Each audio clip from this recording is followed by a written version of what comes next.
Sivasagar coaching চেণ্টাৰত চাঞ্চল্যকৰ ঘটনা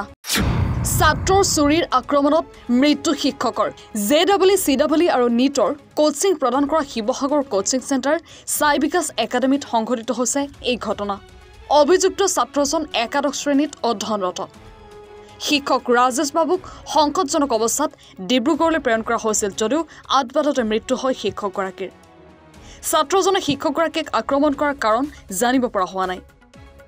সাই বিকাশ একাডেমীত ইতিমধ্যে আৰক্ষীৰ উচ্চপদস্থ বিষয়া উপস্থিত হৈ ছাত্ৰজনক আটক কৰি শিৱসাগৰ থানালৈ লৈ যোৱা বুলি জানিব পৰা গৈছে লগতে ঘটনা সন্দৰ্ভত আৰক্ষীয়ে তদন্ত ইতিমধ্যে আৰম্ভ কৰিছে 3:15 মানত ঘটনাটো হৈছে সাই বিকাশত লক্ষ্মীনগৰ স্থিত তাতে এজন ষ্টুডেণ্টে টিচাৰজনক স্লেপ কৰিলে তাতে আমি ক্ৰাইম সিন ভিজিট কৰি পেলাই আমি তাতে যেটো ৱেপন ইউজ কৰিছিলে কটাৰীখন চিজ কৰিছো আৰু তেজৰ চেকৰা বহুত পৰি আছে তেজৰ চেম্পল আমি কালেক্ট কৰিছো লৰাজনক ইতিমধ্যে আমি আমাৰ কাষ্টডিতে আছে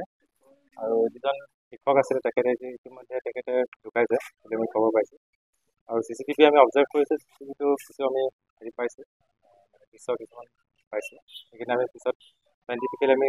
এক্সট্ৰেক্ট কৰি পেলাই চিজ কৰিছো এবাৰ ষ্টেপ সেইটো মাল্টিপল ষ্টেপে বৰ্তমান আমি ভাবিছো সেইটো দেখা পাইছো তেনেকুৱা কিন্তু সেইটো প্ৰপাৰলি ডক্টৰে ক'ব পাৰিব PMতে বস্তুটো ওলাব কেইবাৰ ষ্টেপ কৰিছে সেইটো ল'ৰাজনক সোধপোছ কৰাৰ তেতিয়াহে মানে প্ৰকৃততে কি ঘটনাটো ঘটালে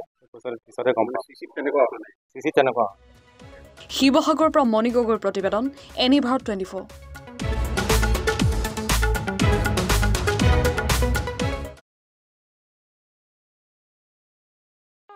ৰব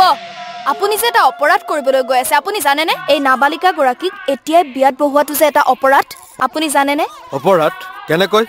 মোৰ ছোৱালী মোৰ কথা তুমি যিয়েই নোকোৱা ভূয়া 18 বছৰৰ তলৰ যিকোনো কন্যা সন্তানৰ বিয়া দিলেই আইনগতভাৱে এক দণ্ডনীয় অপৰাধ বিয়া দিয়াজন যিমান দায়ী বিয়া পতাজনো সমানে দায়ী এতিয়া তাই পঢ়া শুনা কৰাৰ বয়স খেলা ধূলা কৰাৰ বয়স তাই খেলিবলৈ দিয়ক পঢ়িবলৈ দিয়ক আৰু চাব এদিন আপুনি তাইক লৈ গৌৰৱ অনুভৱ কৰিব পাৰিব এতিয়াই তাইক সংসাৰৰ বুজা দি তাইৰ ভৱিষ্যত জীৱনটো অন্ধকাৰ কৰাৰ অধিকাৰ তোমাৰ জানো আছে মোৰ ভুল হৈ গ'ল মাজনী মোক ক্ষমা কৰিবা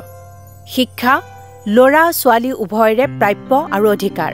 আপোনাৰ কন্যা সন্তানক তাইৰ এই প্ৰাপ্যৰ পৰা বঞ্চিত নকৰাব বাল্য বিবাহ ভাৰতীয় আইনৰ দ্বাৰা বিহিত এক দণ্ডনীয় অপৰাধ এনে অপৰাধ কৰি আপোনাৰ কন্যা সন্তানৰ ভৱিষ্যত অন্ধকাৰৰ মাজলৈ ঠেলি নিদিব